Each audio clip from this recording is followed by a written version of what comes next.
Morning, everyone. It is the 17th of August. It's just before midday. So the market's up and running at the moment, but I haven't looked at it. I don't really know what's going on. The other day, Rudy mentioned lithium was looking good. I said, yeah, I've kind of noticed that myself in the last week or so. There's been a bit of an uptick in lithium.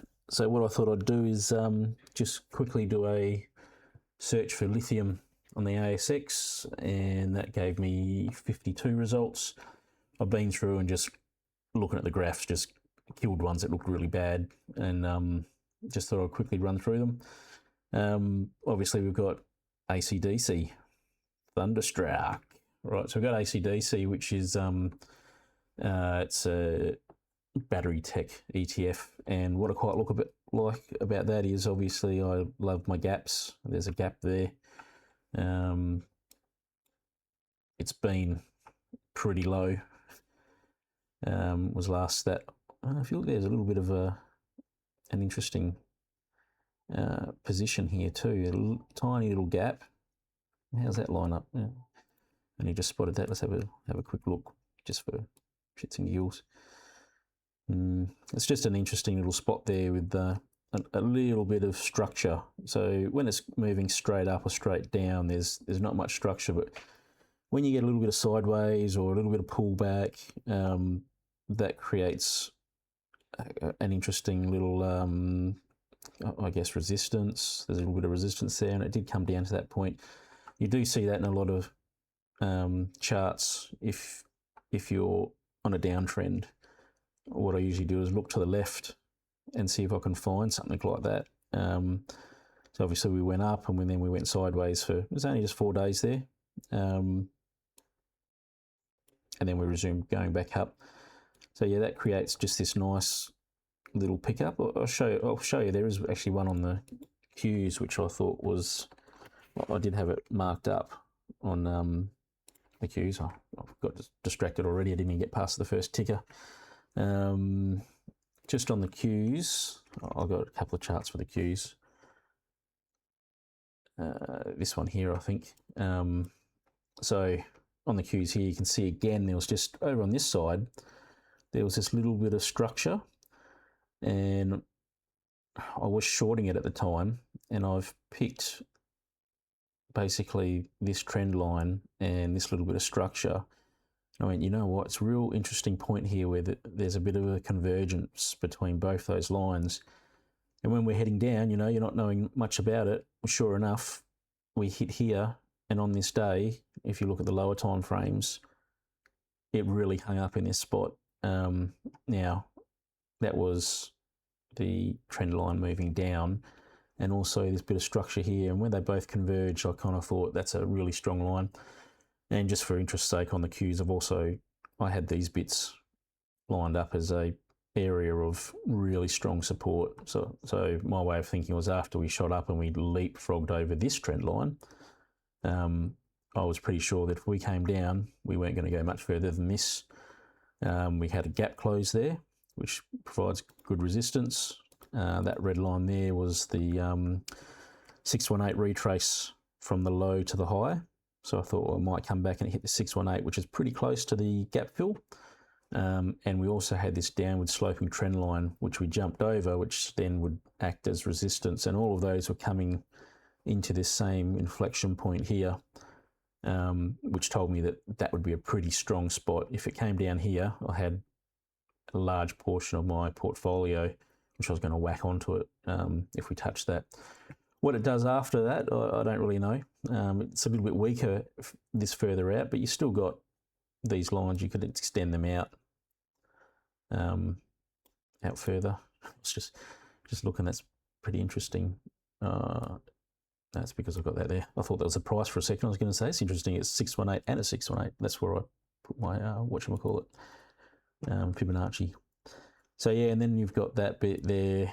So all of that could act as support if we were to come back down here. And on top of all that, I also had this long-term trend, which I'd drawn from the low all the way back down here from this pivot low, came through, it hit this pivot high, also happened to hit this pivot low and shot through at this point where it leapfrogged over everything. And yeah, basically I had like 4 or 5 bits there. Anyway, can't remember which chart we were looking at. ACDC, wasn't it? ACDC. So we head back to the Aussie ACDC. That's all I really wanted to show was there was that slight little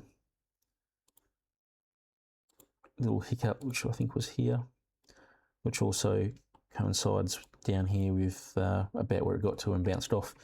So anyway, ACDC looking good for me. It's picked up from the lithium, as old mate Rudy was talking about. Sorry, Rudy, less of the old mate. And I'm really liking that gap on there. Black Bear Minerals, so Made It Work's got a fair bit of Black Bear. That's also picked up a bit. It has a trend line here that I've just drawn in roughly. And you can see it's jumped over. And I would like to think that that trend line, ignore this line because it's not really on anything, but I'd like to think that that trend line would act as a little bit of support, and hopefully that would bring that up as well. What you could do is put that there as a future safety line. If we got a pick up and that went up and I was in on it, I'd probably look to follow this line, and as soon as it broke below that, I'd be looking at jumping out. That's just me personally. BoA, I'm guessing that's got lithium in it, the way it's performed the last week or so. So all of these, I'm not saying they're great buys or anything. I'm just trying to highlight what some of the lithium plays are. I don't know anything about the fundamentals of these companies. You're probably better off doing your own research, but I'm just hoping that I can point some out which you might want to have a look at. This one's been heading down, but it's kind of started to move sideways a little bit, which again, we say we like to look over to the side here. There's a little bit of resistance there. It's kind of, it did come below it. It's bounced around there. I personally, I wouldn't be in on this one, but I would consider it if it moves sideways a bit longer, if it based for a bit longer, especially if it stayed above that that little bit of resistance there. On this side acts a bit of support. That would be something that would get my interest on it. CXO, which has been a favourite of most people on the ASX for a while. Obviously they're lithium, and you can see they've had a big pickup from lithium. DLI, Delta Lithium, looks like a bargain basement company a little bit, but you can see looks like during the onset of the war it did all right, as I think a lot of lithiums did, and then they kind of pulled off a bit. It is forming a bit of a nice base there. What did it? How far is it down there? It's about 44% from there. So look, there's a bit of resistance there. That's where my target would be if I got in on it, but I probably wouldn't get in on it myself until it had cleared that area. When I say cleared, I mean like closed above it. You might want to wait for confirmation too, I don't know, but to me that would be a signal that would be on its way up. Just if it beat these highs, then I might consider jumping in on something like that. These ones, I just put a little mark in here. They came up on the scan, but they're graphene. But obviously they're in batteries as well. And you know, you can almost draw a bit of a declining or falling wedge on that one, with a breakout and a confirmation. I suppose we can have a go at drawing it, see what it looks like. You'd probably draw something like so.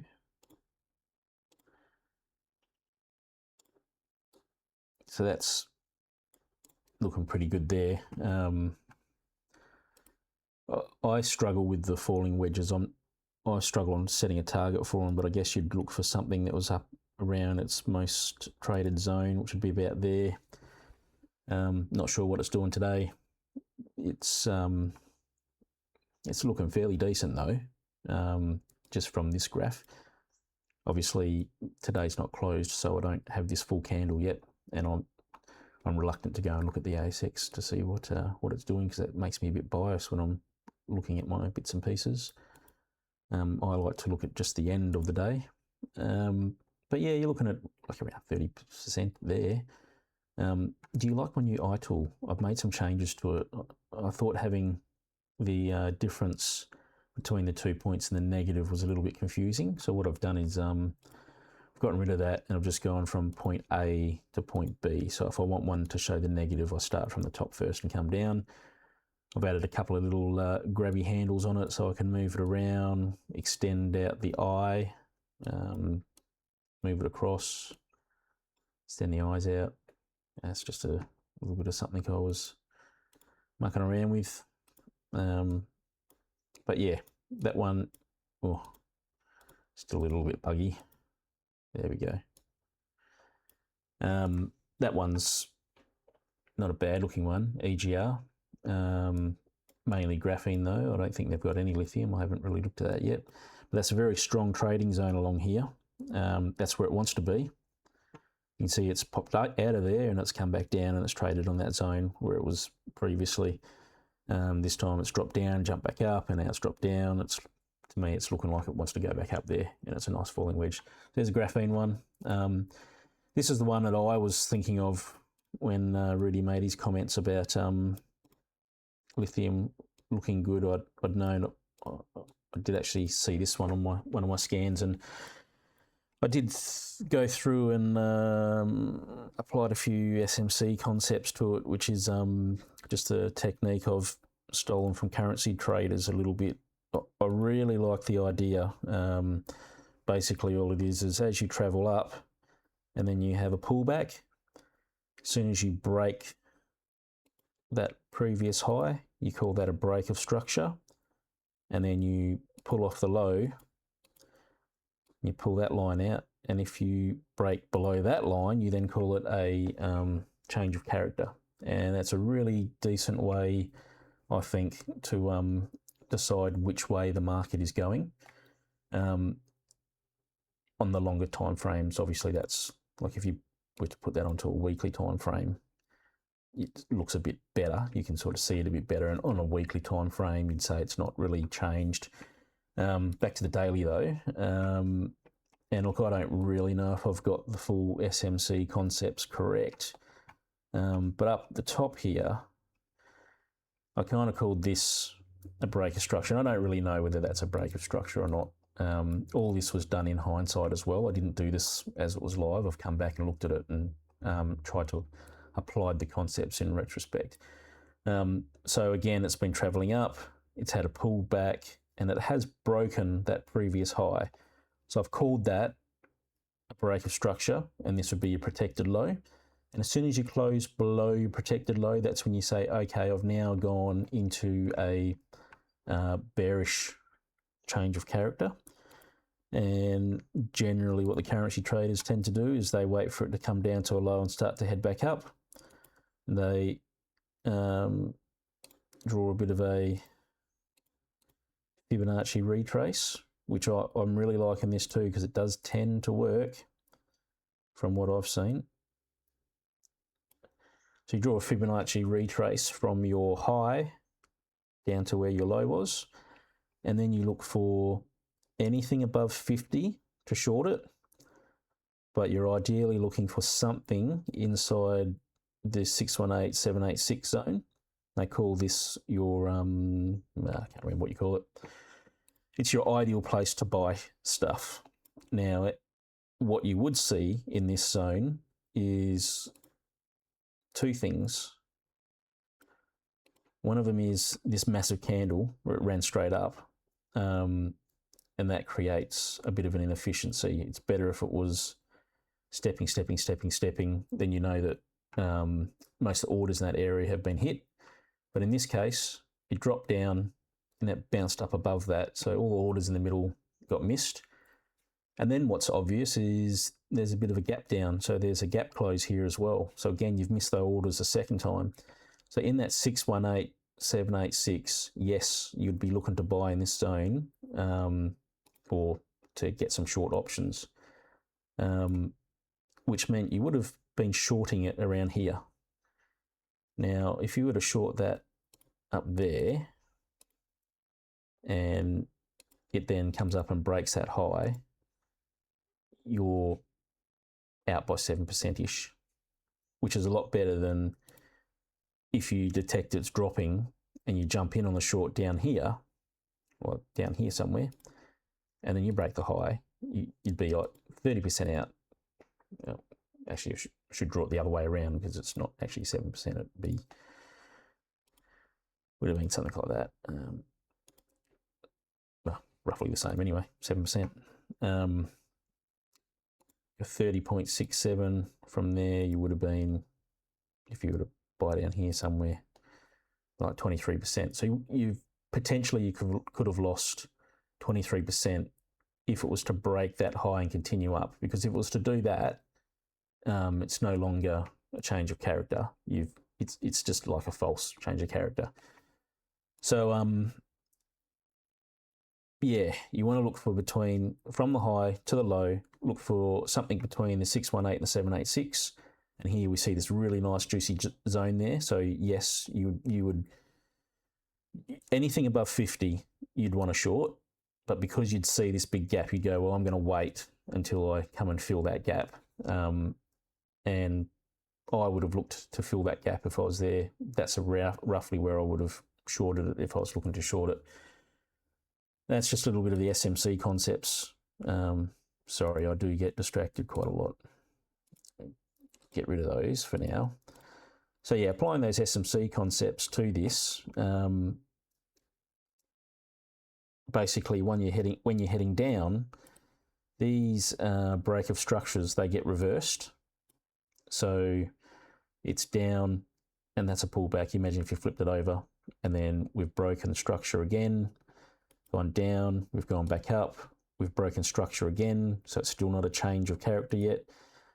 We've come back. So when you do this change of character business, right, so this high becomes your protected high when you're in a downtrend.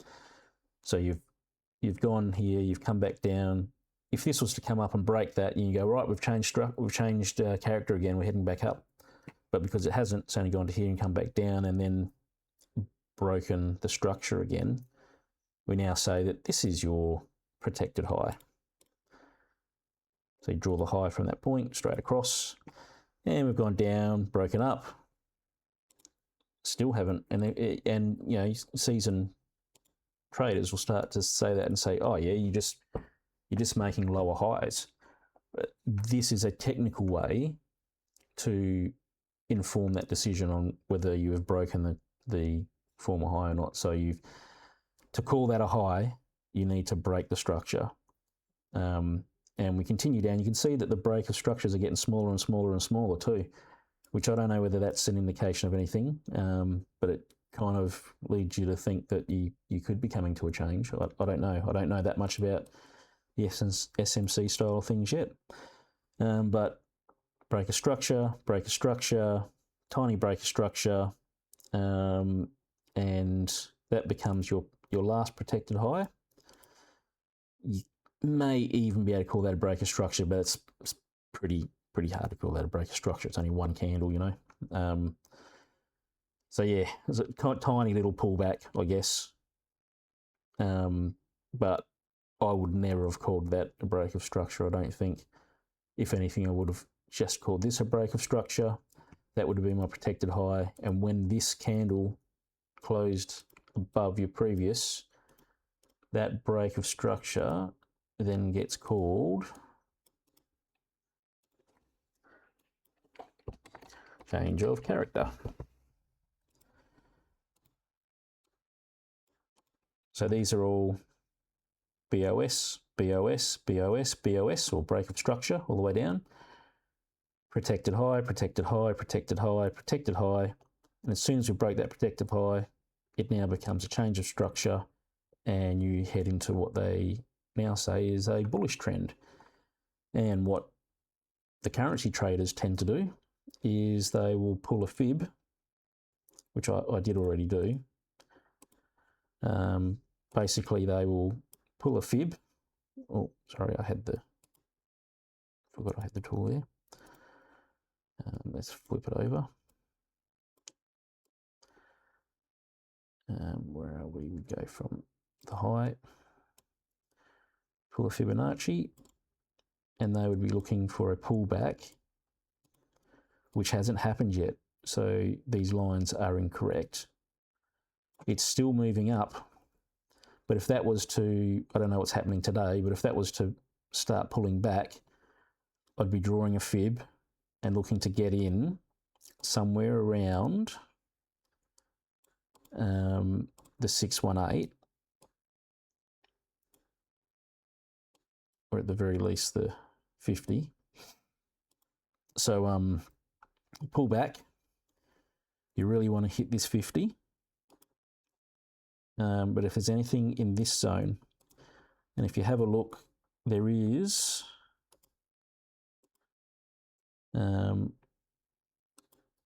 just a little bit of a gap there. So that would be a good spot to go long. Let's make this a bit more appealing to the eye. Right, so that would be a good spot to get back to. Let's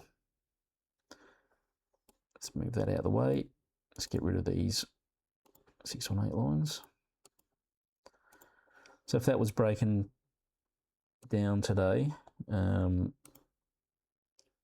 would be looking to get into this zone. That's where I'd be going long. And then you'd hope for that to happen. And from what I've seen with the SMC side of stuff, I've got multiple fibs out here. Get rid of those. From the SMC side of things, it's actually a really good tactic. It seems to be quite an intuitive way where these currency traders have taken something that we all have known and we all see and we all talk about, like, oh, that's making a series of lower highs, so I wouldn't be buying that yet. And then you see a break, and a lot of people will just call this like a higher high and a higher low.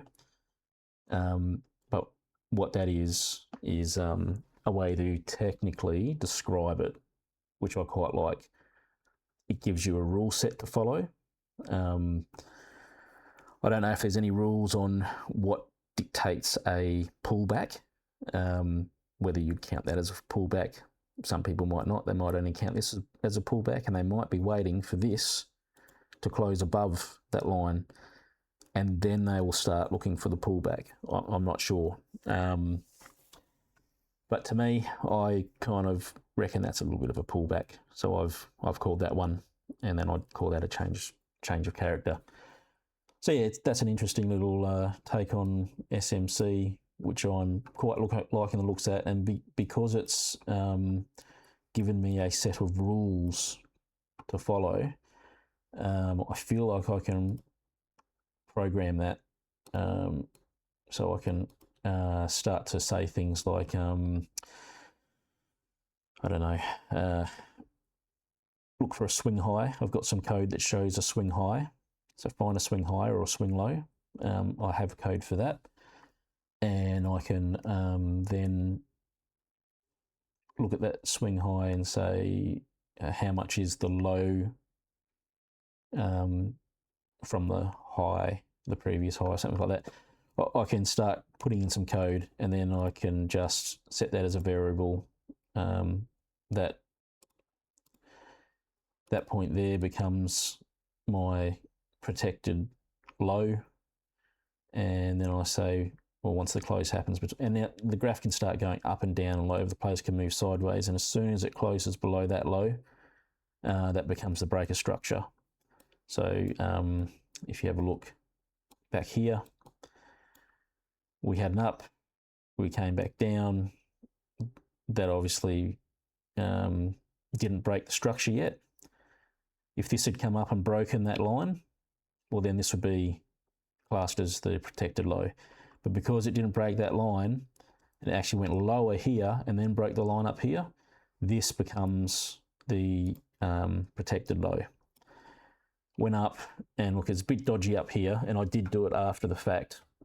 Whether you would count that as a pullback or not, it works for this demonstration, but you may have not picked that up. This might have been the swing low. So that point there could have been the swing low, and you wouldn't have closed below it until here. So that would have been your change of structure here, your change of character, sorry, rather than up here. Yeah, it's kind of a double top as well. So there's another technical signal for you to say that that was a change. But yeah, that's, oh, I've got everything highlighted, take that out. That's ELV. That's the one that I was looking at, mainly because of this uptick. That's the one I was looking at when Rudy was talking about lithium was looking good, and do you have it in your super? I was like, hey man, I've been looking at lithium too. This is what I was doing. I was checking that out.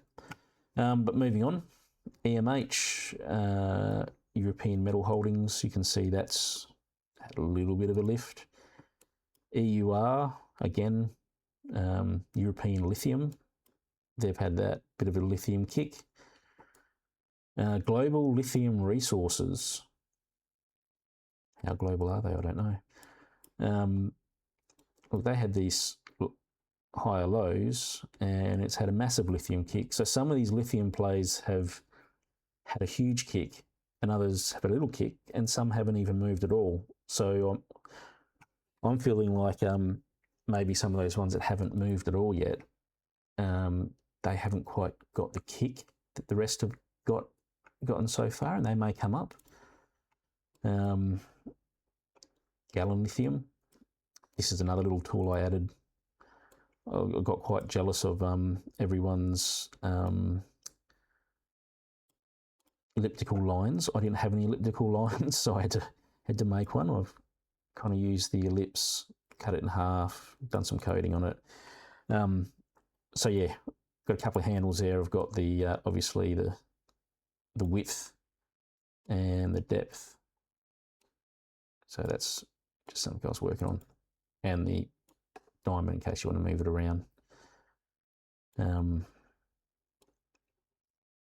Yeah, set that back up again, hit save. Right, so that's Gallon Lithium. That's looking pretty good, nice rounded bottom with that. Also, you could probably draw a bit of a falling wedge on that as well with a breakout. So yeah, she's looking healthy. Be interesting to see how far lithium goes. IGO, don't know what these ones do, but they've got the same sort of structure as Gallon. Try and get the charts the same size. Might be able to get them so they look almost like they're the same. Oh, I hit the refresh, that's okay. Yeah, anyway, they're looking very similar. So Gallon and IGO. Obviously, they both have the same kind of makeup. They might both be pure lithium. I don't know. I don't know what these companies do. INF, Infinity Lithium Corporation. So this is one that hasn't had a kick, and they're very, very cheap. What's that? That's 0.7 of a cent. So that is a real bottom dweller. But hey, you know, if it was to come back up to where it was, we're up to 10 cents there at one point. Coming from just over half a cent to 10 cent, that is a really decent Oh, have I got my tool selected? Yep. Yeah, it's a 12 bagger if it was to get back up there. I mean, it's a pretty tough call though. I mean, look how much it's dropped. But you know, I don't know what the company does. I'm just pointing out some companies that turn up as lithium when I put lithium in. Even if it was just to make a little bit, head back up there. You've doubled your money at that time. I imagine when they're 0.7 of a cent, they've probably got a bazillion shares as well. Look at all the volume on this one. What was that day? Volume there was 7 mil. Yeah, so this has probably got a massive share allocation at the moment, and to get back up to where it was, you'd need a very, very big rise in market cap. JLL, look, they haven't had a kick yet from lithium either, really. They've just had a slight kick. But they've also got this juicy little gap. So I've drawn that in for you. That's 42%. LEL, Lithium Energy, little bit of a kick. I'm not a fan of this chart actually, but it almost looks like a really massive bear flag. I'm not a fan of what the chart is doing itself. There's not much data there. There's a fair few days there of not trading. I don't know what happened with them between here and here, but they were obviously suspended from trading for some reason. Maybe they were naughty, I don't know. But you know, it is got a bit of support around that 30-cent mark.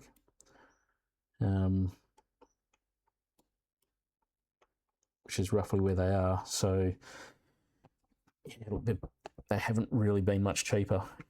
But yeah, just another lithium one that hasn't really got much of a kick to it as the others have. Like this one. This one's had a massive kick. Well, that's Liontown, so they're fairly decent. They get talked about a lot, and that is a steep decline. Look at that, boom, and then a bit of a V happening. Wedge, very thin wedge. Look at that, very thin wedge, but still a beautiful looking wedge and a nice kick. Yeah, I'm kind of liking the look of that one. That does look juicy. Hit save, boom, done. Next, MTC. Oh, that had a little bit of a wedge and a bounce. Now, again, it is looking a little bit, so it is something to be aware of. A lot of these are looking very bear flag-ish now that I'm looking at it. I don't know where you draw your bear flag, but so yeah, you've got to be aware of that. If that was to break below that line, I would be very cautious. But I mean, to break below that line and follow the bear flag, you'd be going back 6 years in time. Yeah, but that's not looking. Oh, let's refresh that. There we go. Yeah, it's not looking super juicy. I'd be cautious on that kind of one. That's just my instinct. I don't know. I can't really say much technical about it besides it looks like a bear flag and why that one looks worse to me than the others. But you compare that to, say, something like Liontown. This here looks, again, you could say that was bear flag-ish. Let's move that up. You know, you could say that's looking like a bear flag as well, but I feel like that wedge has a bit more clout to it than an actual bear flag, and as long as you draw a bit of a safety line, I feel like you're usually all right. it is moving close to the safety line. It's following it very tightly. When I say safety line, I would have liked to have spotted this around these candles, and then jumped in somewhere around here, and then followed it. Yeah, you're 20% up already if you spotted that on the charts and managed to play it. But I'd be very cautious about dropping below that line. What would be nice is a pullback and hitting something where there's this little bit of a fair value gap here. That's another SMC term. That's when the wicks will overlap, but the bodies won't. They call that a fair value gap. Sorry, any SMC followers that go, you've got that all wrong, because I probably do. I do get a lot of stuff wrong. But they'd call that like a fair value gap. There's another one just above it here. So yeah, you may come down into those zones. Let's put this one up here. You may come down into those zones and then just bounce back off it and go again. And that would be my indication that I'd go, right, that bull flag has been negated, sorry, that bear flag. And I'd say it would be negated if we break that line. I'd say, oh, wrong arrow, sorry. If we broke that line,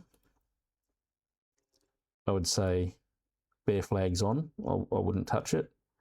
But if we hit that and then started to go that way again, that's when I'd go, right, I'm happy for that. I'd be jumping in that, because you've now created a lower high, sorry, a higher low.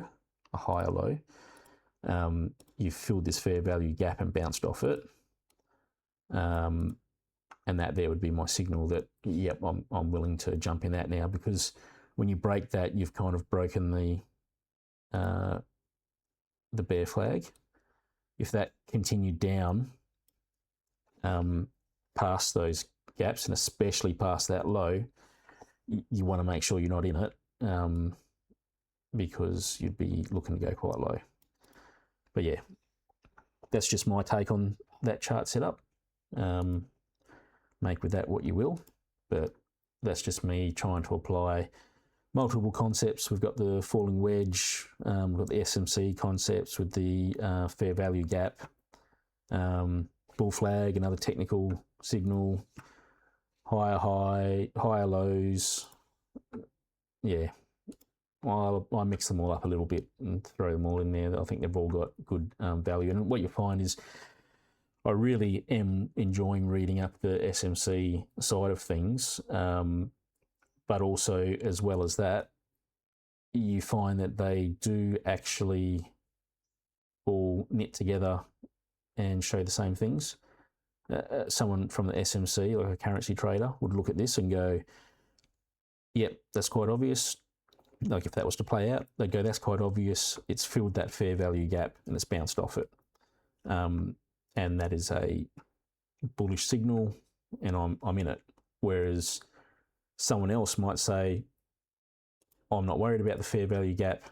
All I can see is it's created a high, is then created a higher low, and they might get in once it breaks that high. So they would say, right, it's come back, it's now performed. So this is a lot of traditional technical analysis. We'll go, right, it's come back, it's bounced and created a higher low. My entry signal is the break of that higher high. And then that's where a lot of people try and jump in. Others might have gone, spotted the falling wedge and gone, fuck it, man, I've been in down here. And they'd be pretty happy with themselves.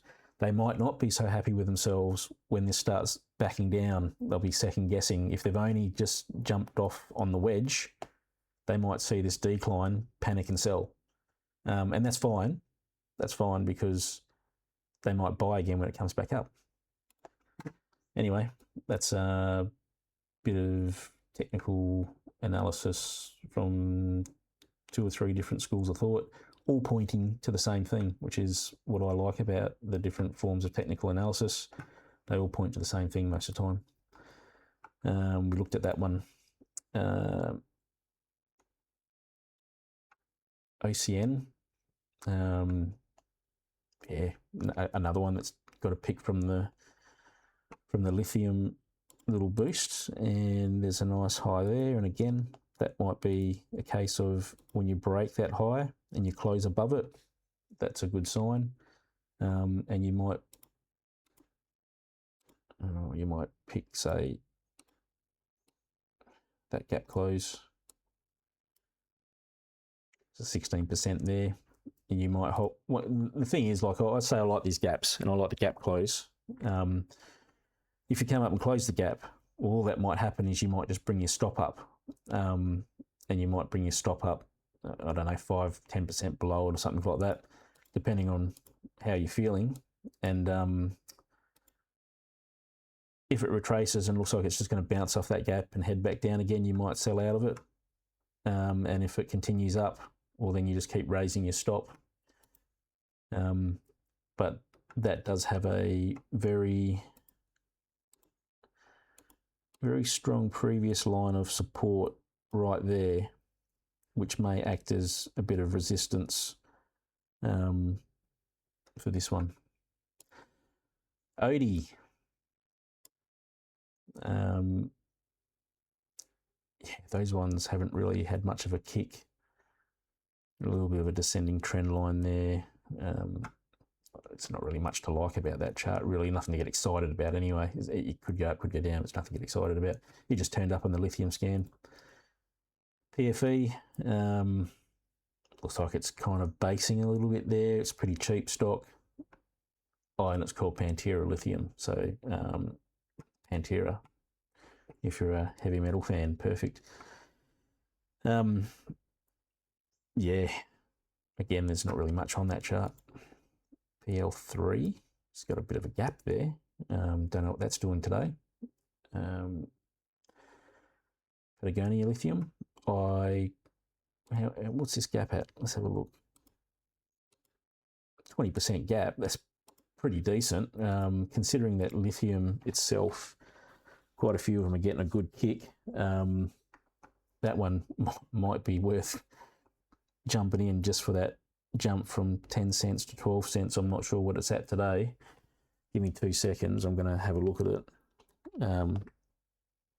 I haven't actually looked at the market today, so I'm not really sure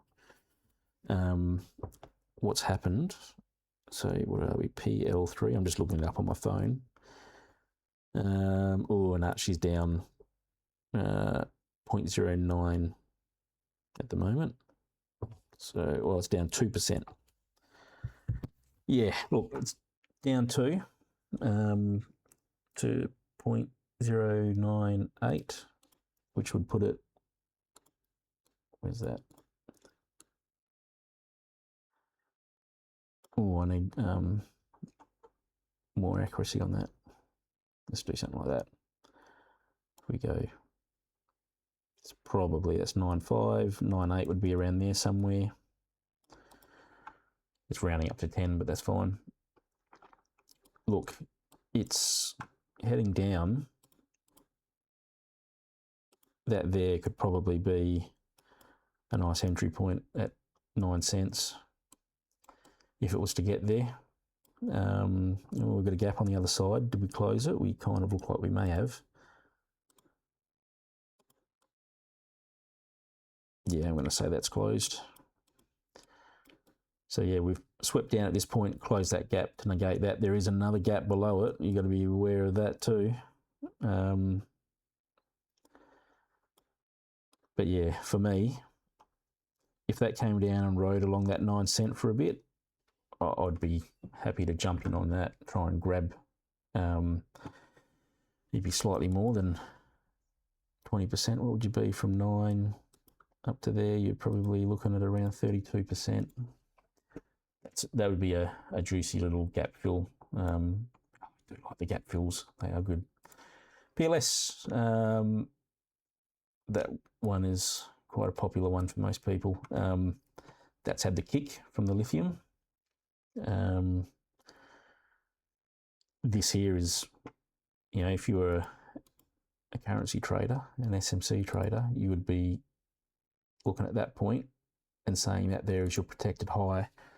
You wouldn't actually jump in on that until that point. So I guess different strokes for different folks, as they say. If you were to draw a very steep line down there, you know, around this area is where you're looking to get in, and you would have done quite well. Swing traders would be looking at that going, I'm not jumping in down here at the absolute bottom. They want to see that it has actually changed. And for them, most people would say, as soon as it makes a higher high, I'm in. And others might say, you know what, I'm going to jump in down the bottom here. So this is a bit more riskier, but you got to take your risks to get the returns. Your risk there was that it would go down further, but your reward has been 20% so far. So that's a good news story for that one. And the swing trader, well, he misses out because he didn't. Well, that's a nice thin wedge, same as the other one. Yeah, so the swing trader, he might miss out on that 20%. He might get a little bit here, but he hasn't taken that risk. So it all depends on what your risk appetite, your risk appetite depends on what your risk appetite is. To me, I quite like the look of the chart, and I can't tell you exactly why. Probably the rounding bottom that I've drawn in here, and probably because it's just my new favourite tool. So yeah, I quite like the look of that chart, but I'd still be looking for a pullback myself.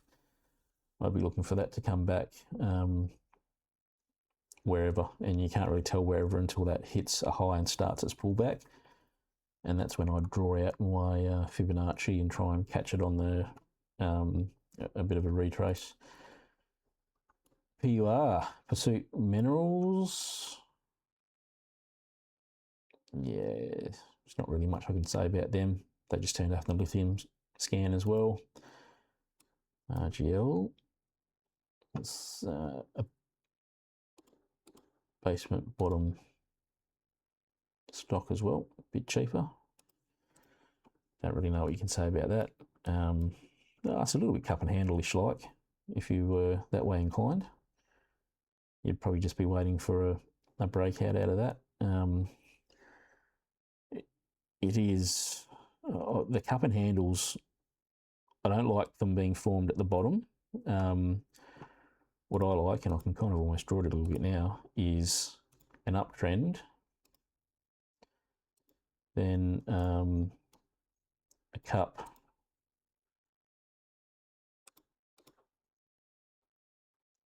and then a handle. So that to me is a proper cup and handle.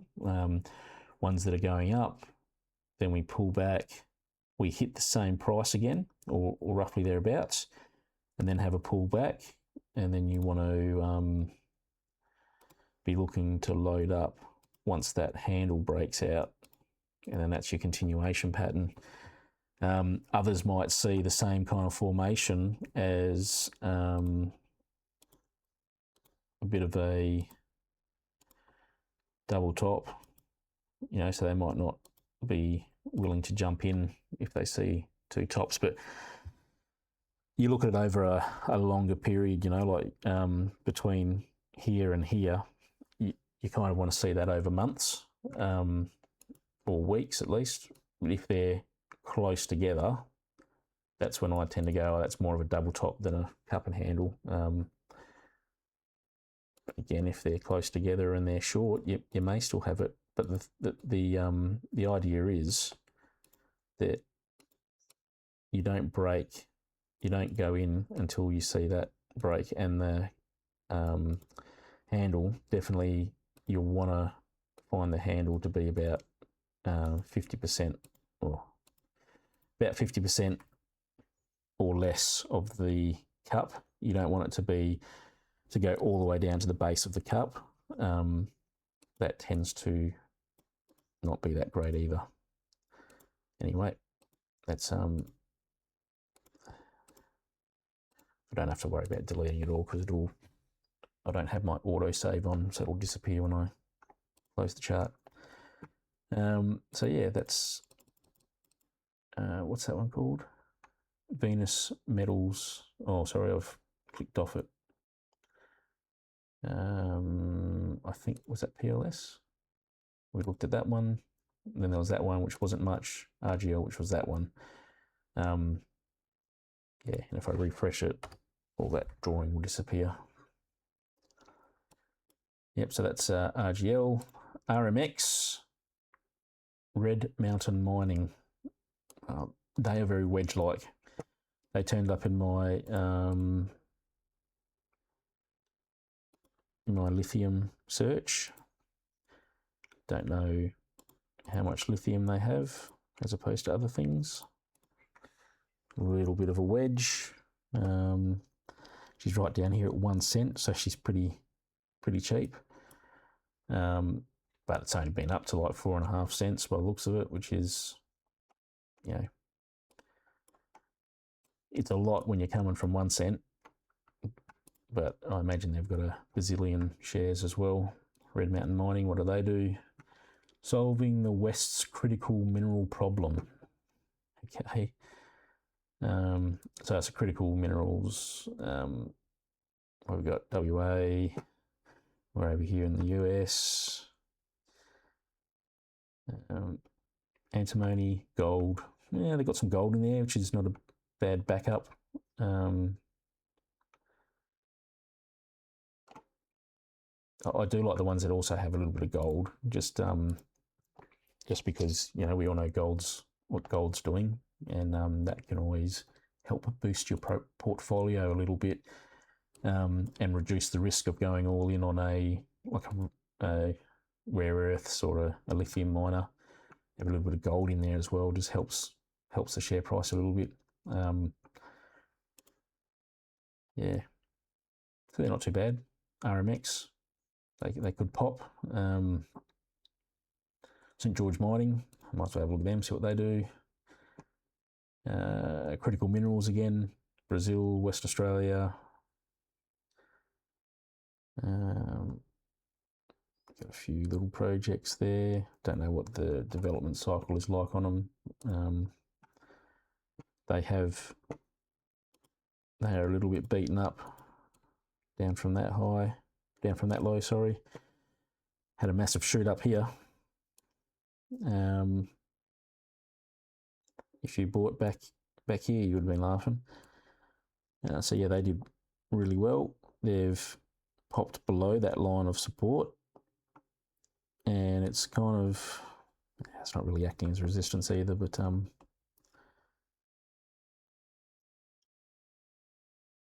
they have come up and formed a high. They're having a bit of a pullback. It'll be interesting to watch, but they don't look that crash up. Southern Hemisphere Mining, don't really like the look of that chart. Oh, this one's Trek Metals. What are you doing? Trek Metals has dropped, and that is, to me, a bull flag. Drop, move sideways. I would want to see that come up to around 8 cents or so to break that bull flag formation. Probably not quite that high, but it needs to break it. That one there's not looking great to me. On the plus side, yeah, there's a bit of support along that line there at 6 cents. But yeah, bit of a head and shoulders pattern here, and it's dropped down. And if you were to head and shoulders that, yeah, looking at around here. So hopefully that head and shoulders has finished its chart pattern. So it's no longer under influence of that, but you do have that little bit of a bear flag there. And look, if you were to apply that chart pattern, if that was to break, you're looking like going quite low, but it hasn't been that low since, oh, it wasn't that long ago. That'd be a good buying opportunity to me. Trek Metals. I'm working on putting some chart alerts, just where I can draw funky lines like this. You know, and then just say, I want to put an alert on this side, just say alert me on that side, and just have it monitor the price. And if the price breaks it at any point along that line, then get an alert, and that'll, rather than just having a stock standard alert at one price, I can have a line of support, and then every day that alert goes up the line. Just something I'm working on, because I find I mark up a lot of drawings and then I don't see them, and then I come back and I look at them and I go, wow, that played out exactly how it had it marked up. If only I had an alert. So that's something, a feature I'm going to add to my little site. VKA, and I apologise, we're almost up to an hour this video. VKA, not much there. VMC, oof, bit of an island reversal, but it's closed that gap back up again. It's still technically on an uptrend. But yeah, anyway, that was all the lithium ones that I've spotted. What's the best, what's not, couldn't really tell you. I quite like the look of this ETF, mainly because it has a V-shaped recovery, has a big gap overhead. So yeah, that's, ETFs are generally a little bit safer as well. Less risk, less reward, but you can still do all right out of them, eh? Oh yeah, and this one only because I was marking it up. I quite like the look of it. Again, if I had my alerts set up properly, I'd put an alert in here somewhere. Yeah, working on it. All right, that brings me to 2 minutes shy of 1 hour. That went way longer than I was hoping, but we did get through quite a few lithium orientated stocks. And yeah, I hope that's been good for you. Have a good afternoon. Might jump on now and have a look and see what the stocks are doing. But that was just a morning little session. Apologies it was so long. Thank you very much. See ya.